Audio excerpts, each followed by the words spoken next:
Nigel, what are your thoughts on a pretty disappointing afternoon? Yeah, it's. I think one of the difficulties is having to deal with another disappointment at home. I really had a very good feeling about today, not just because I think our preparation was good, but because the players seemed to have a very optimistic approach to the game, and you've already heard me say that actually we knew what to expect from Rotherham, and in all honesty, I thought we dealt with their very direct approach pretty comfortably, if I'm honest, in the first half. But there's you can't account for individual mistakes which change the complexion of the game. So it really is. I feel that today, the first half in particular, we need to be more clinical, obviously, in both boxes, and we had some good opportunities to create more in a very, very physically challenging game. But of course, like I say, they've scored a goal out of nothing, and then of course the second half was there was a sense, I feel, that there is an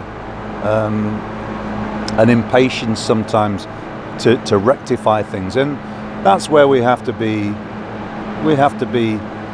better as a team in terms of being able to deal with setbacks, and I think that's something where we will improve.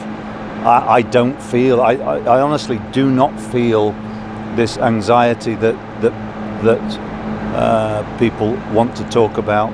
Is clearly we clearly have some sort of a problem to solve. But as I've said, I wouldn't necessarily point to anything that was obvious in the preparation. But it's something for the longer term that we have to sort of put right.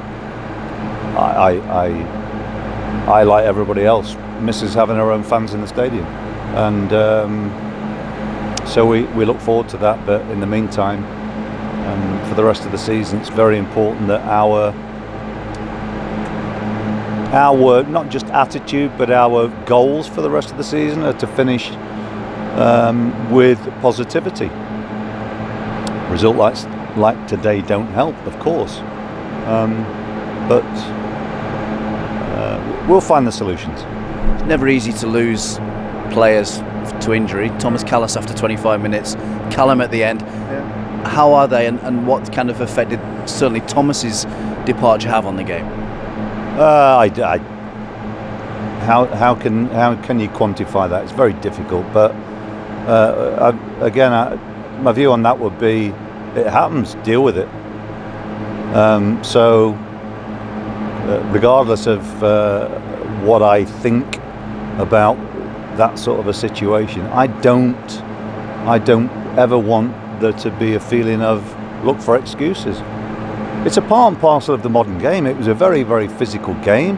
Players, both sides as well, they knew they were in a tough scrap, and I thought we competed very, very well against a side who were far bigger than us and more physical than us. But again, I don't see it as something to look for excuses, or you've got to learn to be able to win games in different ways. Unfortunately for us at the moment, when we play at home, we can't find the way to win, but we will. 6 games in, 8 games to go, Nigel. How do you reflect on the period you've had, and what are you hoping for these final block of games after the international break? Well, I'm disappointed that we've not won more games, of course. But my view on taking positions at football clubs is always about problem solving and looking for solutions. And I don't really think about just my own situation. I think about it in terms of where we are and how we move from A to B and find more success. So I'm very ambitious, and I know the club is also ambitious, but we have to use the rest of this season to formulate the plan for the future. And what I will say about that is I've had tremendous support from everybody at the football club. I mean, I've spoken with Stephen and John on a few occasions. Mark Ashton's been absolutely fantastic in terms of helping me, and he's been, the support he's given me has been outstanding. So I'm really looking forward to how we plan the next chapter, so to speak.